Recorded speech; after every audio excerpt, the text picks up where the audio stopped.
Oh, here's Gamboa in the process of landing some shots. No. Oh my! What a shot! Another knockdown score with a vicious body shot. Oh my, what a body shot! Bud Crawford is the undefeated, undisputed champion of the world!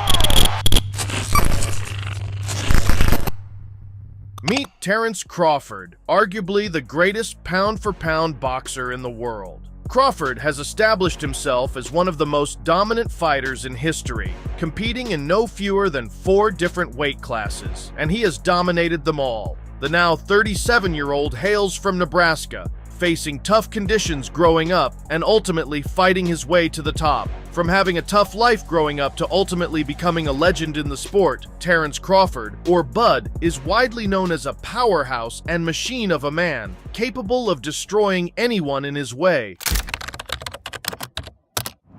The 2014 bout between Crawford and Gamboa would mark the first time Bud fought at home. In fact, it would be only the second time a fight is ever sanctioned in Nebraska, following the 1972 Frazier-Stander bout. His fight against Gamboa would mark a historic moment, also signaling his first ever lightweight title defense. Gamboa, the former 2004 Olympic silver medalist, was a strong competitor. Being a slightly faster fighter, there was no denying that speed would become a factor in this bout. However, once he landed a punch, it often reverberated through the arena and left many of his opponents stunned. By all accounts, this bout was heading for an epic conclusion, and it felt like it would be one of the all-time classics. With a knockdown of his own early in round 2, then looked to close the show later in the round. I think Gamboa got his pride wounded, and they are trading big time. Good luck to you. An eagerly anticipated round 1 got underway.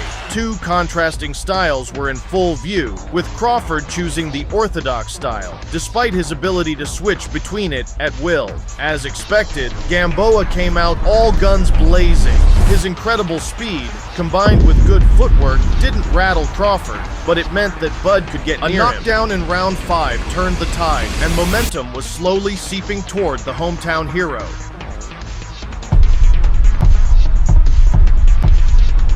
With his back to the corner and retreating, Gamboa dropped his guard, allowing Crawford to slip a right for a second knockdown. Gamboa got back up.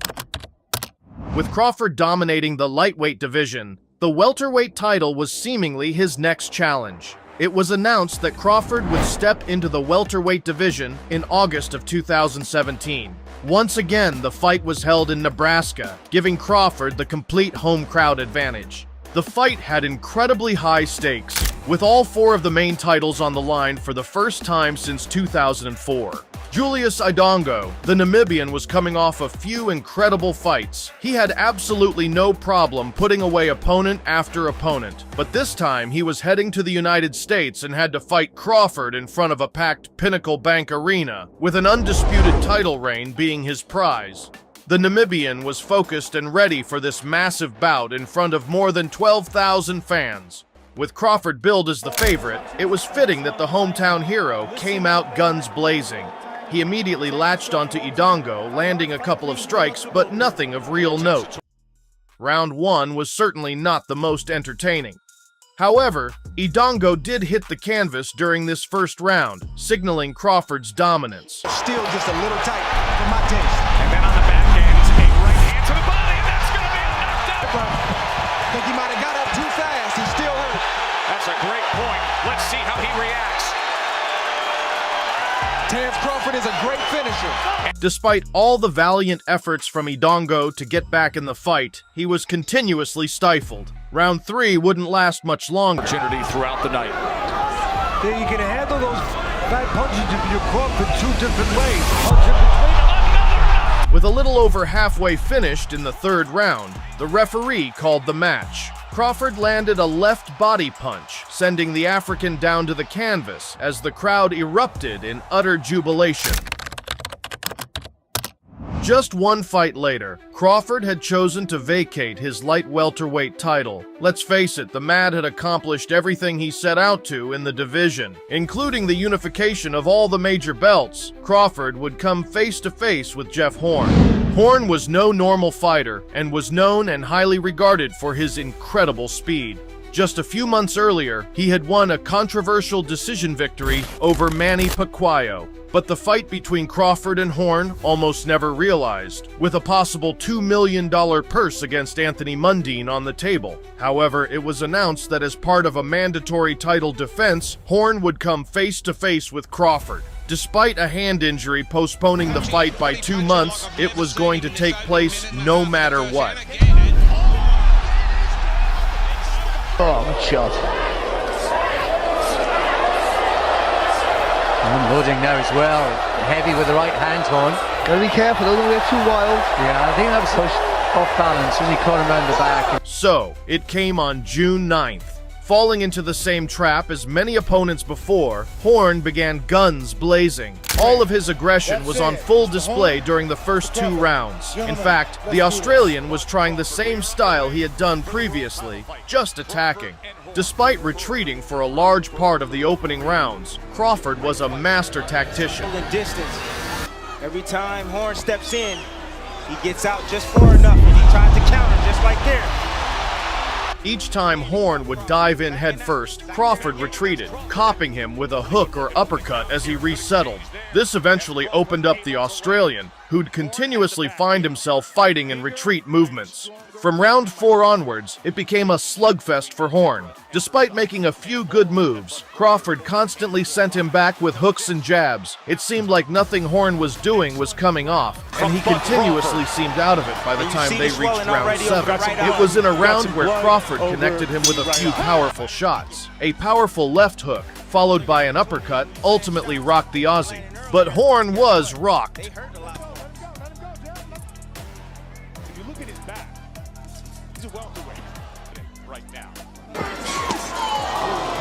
All night long, now orthodox is Bud Crawford. There is the left hook, and this is where he can be most dangerous, Mark. That left hook is deadly. Despite Crawford trying to finish the fight this round, he simply couldn't get the job done. And a flush left hand, and here comes Bud. Oh, nearly floored him there. A quick knockdown midway through round 9, and the Australian got back up. But as the round came to a close, everyone knew what was about to happen. Crawford on the attack. That's it. Despite all of Crawford's struggles and the momentum Horn had, Bud managed to once again reign supreme and seal his first bout in the welterweight division by walking out as the champ.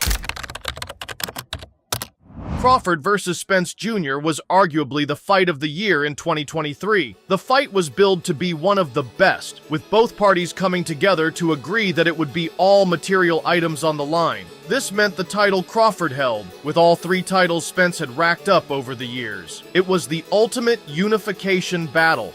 Crawford, still unbeaten but now becoming older, was no longer the clear-cut favorite as he would have been a few years prior. Spence, on the other hand, had one of the worst 2 years of his life. The champ only had 2 fights in 2 years, surviving 2 near-death car accidents, which could have been a tragedy, but during these times, he was still able to hold on to his titles, showing fortitude and also making the fight that much more exciting. The fight was held at T-Mobile Arena in Las Vegas, Nevada, home to some of the greatest boxing matches in history. Heading into the bout, both fighters were undefeated, and the stakes for this bout were incredibly high, as you'd imagine. A win over Emmanuel Lardy in October of 23 in Crawford. The jab, the shot to the body. There's one of the biggest physically imposing welterweight champions ever, but Crawford can turn a fight.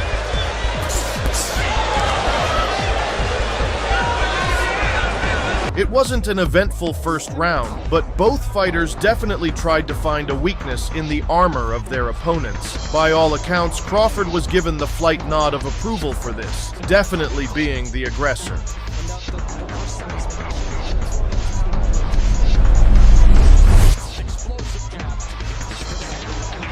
Throughout round 2, the trend continued, and it didn't seem like Spence had anything to fight. In fact, he was constantly on the retreat, trying to land punches, while Crawford was beginning to ramp up the pressure.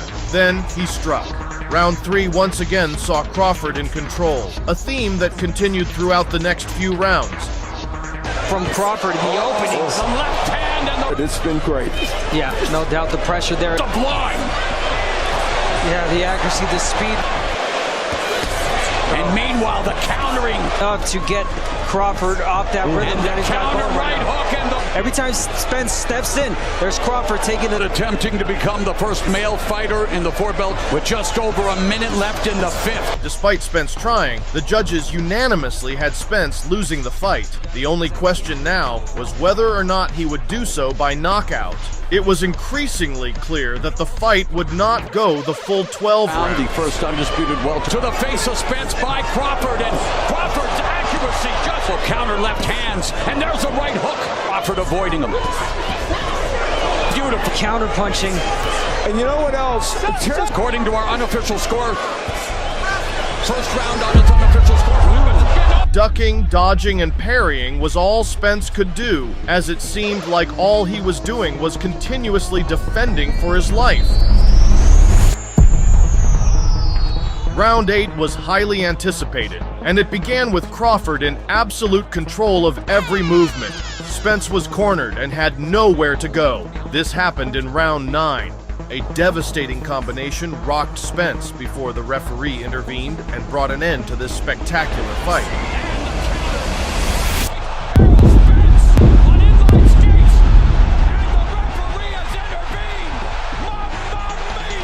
If you're electrified by these thrilling highlights from Terence Crawford, you'll definitely want to watch the next video. Click on the screen to see more boxing warriors.